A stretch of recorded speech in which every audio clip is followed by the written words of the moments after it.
So, I said I was going to introduce you to the bow, and here it is. It's probably only Uncle Salty that will appreciate all this.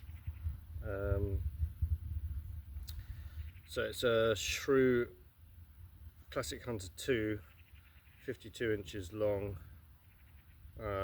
45 pounds at 28. I'm only drawing 26 and a half, so that's probably 42 and a half, 42 pounds. I could have got a 50 pound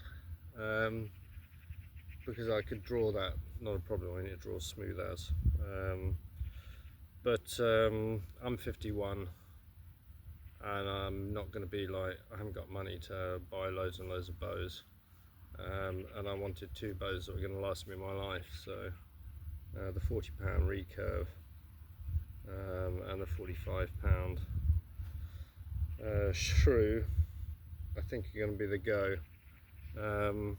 At some stage I'll build myself a bow and I'll try making a heavier one.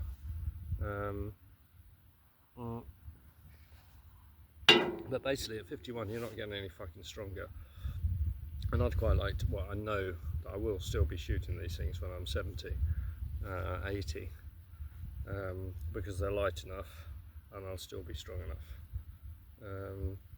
So that was the goal. So basically I ordered her about 16 months ago and spent, I knew the waiting list, they advertise it as 10 to 12 months. So after 11 months I kind of sent a mail and said, woohoo, you haven't forgotten about me, and they hadn't. They've just been really busy. And they were great from there on in.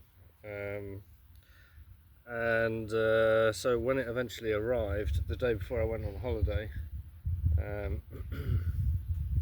I had a bad back so I couldn't shoot it, I was obviously over the moon excited. They're great at Bodnik bows. You know, everything's in English. I mean, Henry's English is off the radar. Fuck it, you shouldn't have to.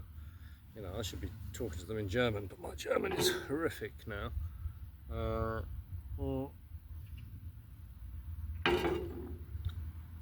It was great service, and when it came and I opened it, I mean, as I said on my Telegram post, in days of AI and Botox and fucking Dance with the Stars, and there's so much fucking ugliness in this world.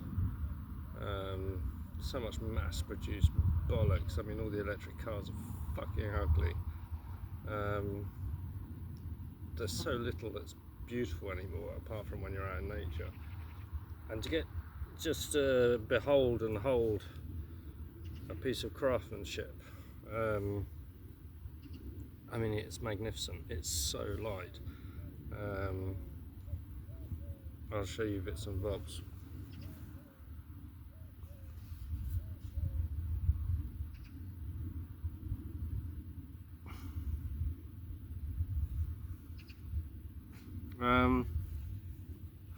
All I've done to it so far is set up the string at the right brace height, because that came out of the box like a good inch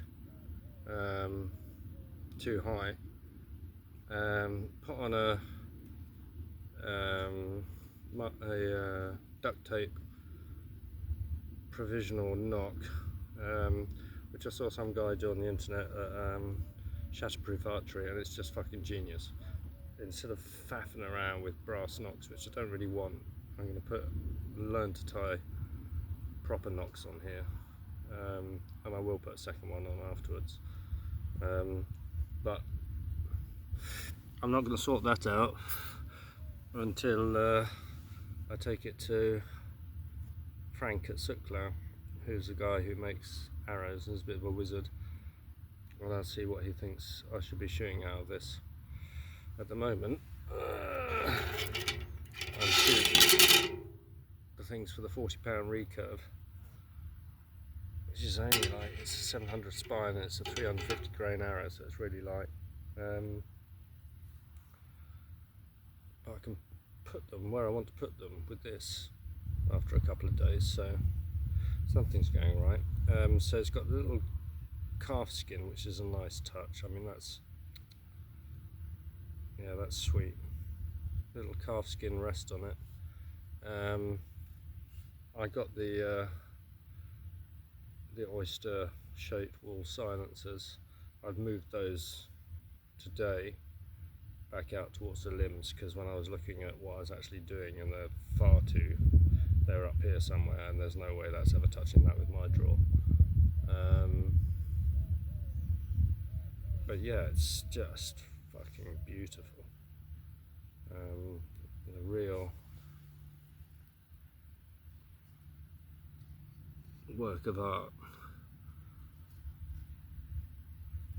And it works really fucking well. I mean, it's kind of like the Porsche 964. The Hermans do know how to make a bit of kit, and people still say the 964 is the greatest Porsche ever made.